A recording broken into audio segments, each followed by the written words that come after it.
Dulu kita di Suriah ada mufti di Damaskus namanya Syekh Adnan Al-Afyuni. Kira-kira setahun lalu meninggal dunia, dibom di mobilnya lagi dalam perjalanan dakwah. Sering kemari berapa kali, selalu ke tempatnya Habib Lutfi bin Yahya. Syekh Adnan cerita, dulu ada orang Suriah namanya Abu Adib. Abu Adib dapat rezeki berangkat ke Madinah. Udah kerja, nabung ke Madinah, ngajak 4 orang. Ibu, istri, dan 2 saudarinya, perempuan dua-duanya. Dia laki-laki sendiri, dia berangkat ke Mekah dan ke Madinah. Selesai umrah, dia ke Madinah ziarah Nabi. Sampai di Madinah ada musibah. Apa musibahnya? Tasnya hilang. Tuh tas isinya duit. Buat dia selama di situ, dia hidup dari situ, makan tuh disiapin duitnya dari situ. Hilang.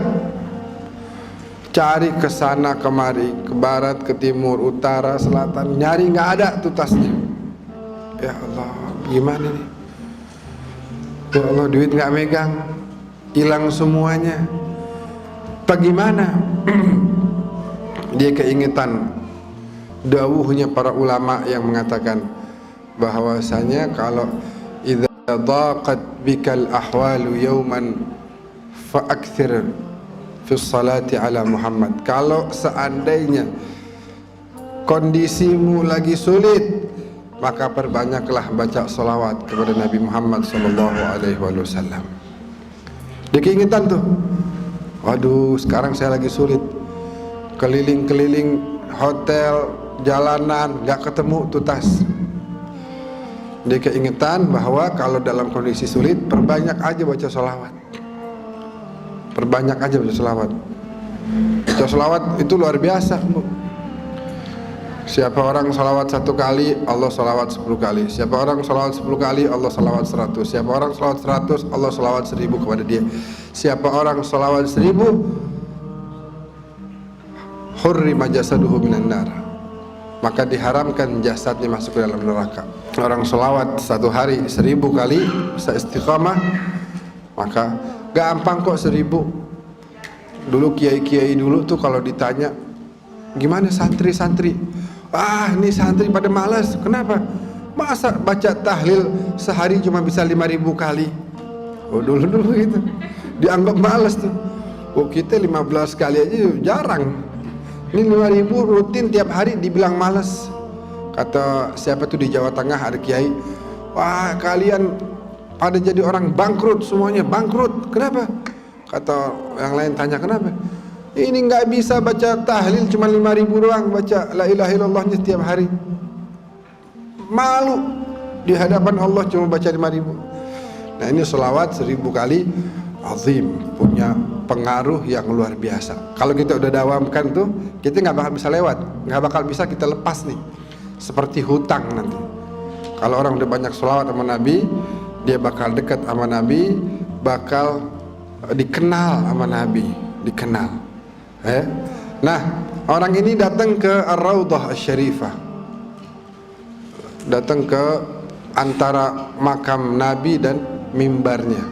Di situ adalah tempat turunnya wahyu Allah. Di situ adalah kata Nabi sebagai raudhah min riyadil jannah, taman surga yang ada di bumi.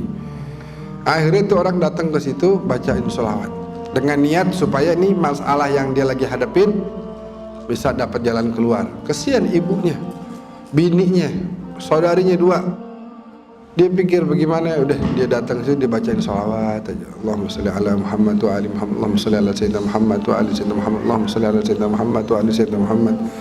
Begitu. Sehingga karena dia dari tadi tuh nyari ke sono kemari, nyari ke sono kemari, rupanya capek dia. Lagi baca sholawat sambil nyender begitu.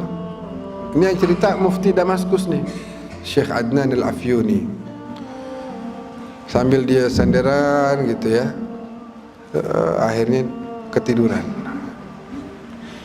ketiduran dia dalam sedang membaca sholawat. Dalam tidurnya Allah takdirkan dia berjumpa dengan junjungan kita baginda Nabi Muhammad sallallahu alaihi wasallam.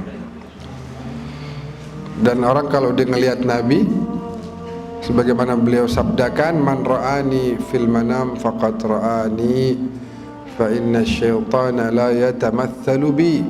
Siapa orang lihat aku di dalam tidurnya, dalam mimpinya, sungguh dia telah melihatku. Karena yang namanya syaitan atau jin tidak mampu menyerupai para nabi, apalagi Nabi Muhammad sallallahu alaihi wasallam. Nabi bilang, "Ya Aba Adib, wahai Aba Adib, ya Rasulullah, tamu antum, ana tamu antum, ana gharib, anda datang dari jauh, nggak kenal orang, siapa-siapa di sini nggak tahu. Datang bawa bekal buat makan, buat tinggal di sini, hilang. Ya Rasulullah, antum sahibul bait, tolong jamu saya nih, cariin jalan keluar buat masalah saya." Kata Rasulullah apa? "Ya Aba Adib, idhab ila bab fulani." Pergilah engkau ke pintu sekian. Nabi itu makamnya ada pintu-pintu. Itu 1, 2, 3, 4, 5, 6, 7, 8 sampai 30-an kalau nggak salah. Pergi engkau ke pintu sekian disebut sama Nabi. Nanti ada penjaga makam di situ, namanya Utsman. Bilang sama dia bahwasanya inna Rasulullah yuqri'uka salam. Nabi Muhammad bilang kirim salam sama dia.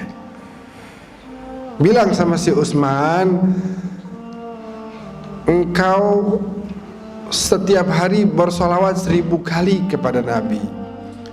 Dan sekarang Nabi memerintahkan engkau untuk memberikan jalan keluar bagi saya. Cariin jalan keluar bagi saya. Terbangun dia nangis gerung luar biasa. Bagaimana enggak? Dia pandang tuh wajah paling indah. Dia dengar tuh suara paling merdu. Ya, dia lihat ciptaan Allah paling sempurna. Buru-buru dia salam ke pusara suci Rasulullah, lalu dia cari ke pintu sekian, terus dia bilang, "Afikum Utsman, ada dari kalian nih para penjaga yang namanya Utsman?" Terus satu orang bilang, "Hadza, ini orang ini si Utsman." Terus, "Boleh saya bicara sama antum?" "Boleh." "Ya Utsman, saya Abu Adib dari Suriah. Baru aja saya dalam mimpi melihat Rasulullah dan Rasulullah mengirim salam buat antum. Rasulullah bilang sholawat antum yang 1000 kali tiap hari beliau terima. Dan Rasulullah perintahkan antum untuk mencarikan jalan keluar untuk saya." Itu yang namanya Utsman nangis-nangis. Terus dia bilang, sini, kita ngobrol di kantor saya. Coba cerita gimana? Diceritain lagi. "Ya Utsman, saya Abu Adib dari Suriah. Barusan mimpi ketemu Nabi kirim salam sama antum. Nabi bilang sholawat yang 1000 Nabi terima. Dan Nabi minta sekarang antum carikan jalan keluar bagi saya." "Antum ke rumah ana? Ayo antum ke rumah ana." Di mobil ditanya lagi, Gimana ceritanya?" "Wahai Utsman, ana Abu Adib dari Suriah." Ini 3 kali udah nanya nih. "Saya mimpi ketemu Rasulullah kirim salam sama antum. Nabi bilang sholawat antum yang 1000 udah beliau terima. Nabi minta antum carikan jalan keluar buat saya." Sampai di rumahnya disiapin makan. Sebelum makan ditanya lagi gimana ceritanya. Diceritain lagi. Selesai makan ditanya lagi. Lagi minum teh ditanya lagi. Akhirnya kata si Abu Adib, "Udah dah, capek juga nih. Ente percaya apa enggak sih? Dari tadi ada cerita udah berkali-kali. Gini aja deh, ente kalau mau percaya ahlan wa sahlan, silakan carikan jalan keluar. Tapi kalau ente nggak percaya, izinkan anak pulang aja. Mungkin ente anggap anak ini bohong." Tapi emang begitu, ana mimpi tadi begitu, apa adanya ana sampaikan. Kata si Utsman, laqad saddaqtuka min marratil ula. Dari pertama kali engkau cerita, aku udah percaya. Tapi ucapanmu Rasulullah kirim salam kepadaku itu ingin aku dengar lagi, aku dengar lagi, aku dengar lagi, saking aku senangnya. Tiap dengar kabar dapat ucapan Rasulullah yuqri'uka salam. Aduh, Rasulullah kirim salam, bagaimana hati saya nggak mau seneng. Ibu-ibu sekarang dibilangin Rasulullah kirim salam, waduh indah banget, jaminan sorga udah. Rasulullah kirim salam, iya kan? Bayangin Rasulullah kirim salam, assalamualaikum, assalamualaikum warahmatullahi wabarakatuh. Doa dari Nabi pasti diijabah oleh Allah Subhanahu wa taala. Kata si Utsman, anu udah percaya sama antum dari mulai antum cerita yang pertama kali. Tapi anu pengen dengar lagi, pengen dengar lagi. Tuh indah apa enggak Ibu? Indah kan? Katanya si Utsman akhirnya, sekarang semua keperluanmu aku yang tanggung. Engkau adalah tamunya Rasulullah sallallahu alaihi wasallam. Maka sebuah kemuliaan untuk saya menjamu tamunya kekasih saya Rasulullah sallallahu alaihi wasallam. Antum bisa bayangin tuh, kemuliaan yang didapat sebenarnya lebih kepada si Utsman daripada si Abu Adib. Kenapa? Karena dia mendapatkan amanah, kepercayaan dari Nabi. Nabi meminta kepadanya satu permintaan, dan itu kemudian menjadi penyebab kemuliaan bagi dia. Bagaimana dia bisa dapatkan kemuliaan tersebut? Dengan tadi, tiap hari dia baca salawatnya berapa? 1000 kali. Abu Adib membaca beberapa kali, kemudian Allah berikan jalan keluar atas masalah yang sedang menimpa dirinya. Jadi kalau kita mau melazimkan itu, mendawamkan itu, maka akan terasa begitu banyak perubahan-perubahan yang terjadi dalam diri kita. Baik itu yang sifatnya zahir, rezeki kita, kesehatan kita, perjalanan usaha kita, bisnis kita, semuanya akan mendapatkan kemudahan demi kemudahan. Ataupun batin kita, karena dengan salawat Nabi tinggal di hati kita, maka Nabi nggak akan pernah bersatu dengan yang namanya rijis. Kotoran-kotoran akan hilang dari hati kita. Kenapa? Karena Allah tidak mungkin menyatukan Nabi dengan kotoran. Kalau sudah Nabi tinggal berada, menetap di hati kita, itu yang namanya sifat hasud, yang namanya iri, dengki, dan lain sebagainya akan hilang. Yang akan menetap di hati kita adalah cahaya dari junjungan kita baginda Nabi Muhammad sallallahu alaihi wasallam. Amin ya rabbal alamin.